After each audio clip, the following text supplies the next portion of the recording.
Hello，大家好，我是大强。这是两款价格不一样的耳机，但是它发过来居然一模一样，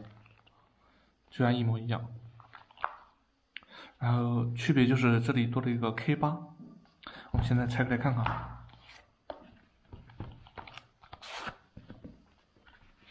耳机也是一样的，不过这个我买的是一个 Type C 的，这个是买的苹果的。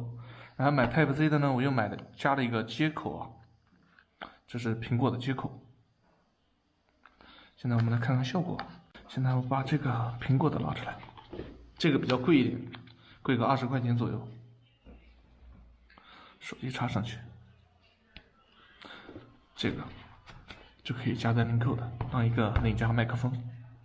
然后连接是怎么连的呢？它这里有一个红灯嘛，对吧？这里有个红灯，哎，看不到吗？哦，对，就是一个红灯，这里有一个开机键，按住了。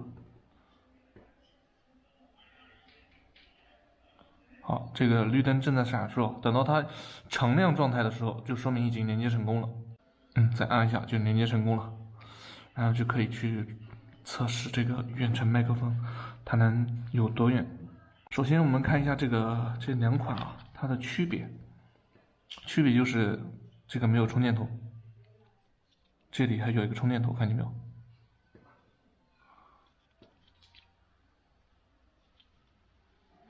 这个麦克风的话，就估计就没有区别了。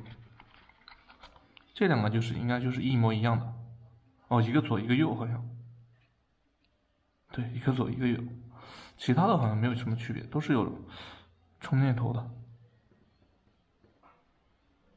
这边都是有充电头的。待会我们出去测试一下效果，这个无线麦的效果。对 ，Hello， 大家好，我是阿强。现在我们来测一下这个手机原声啊，大概距离能有4米左右，差不多3、4米左右，估计听不到什么声音。现在我们把这个无线麦装上。哎，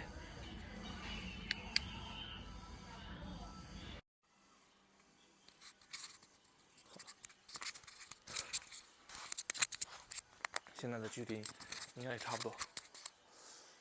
Hello， 大家好，我是大强。如果对那个收音有要求的话，可以买一个这个无线麦；如果没有要求的话，可以直接用这个手机的原声录音就行了。现在我把那个麦克风给摘掉了，因为我刚才录制我发现啊，效果不明显，因为可能是距离的原因啊，效果不明显。但是降噪的效果非常明显啊。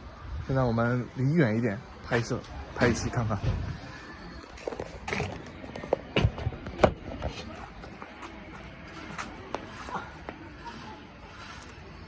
Hello， 大家好，我是大金，不知道这里能不能听到声音啊？这个距离应该就够了。然后我们把这个无线麦克风装上。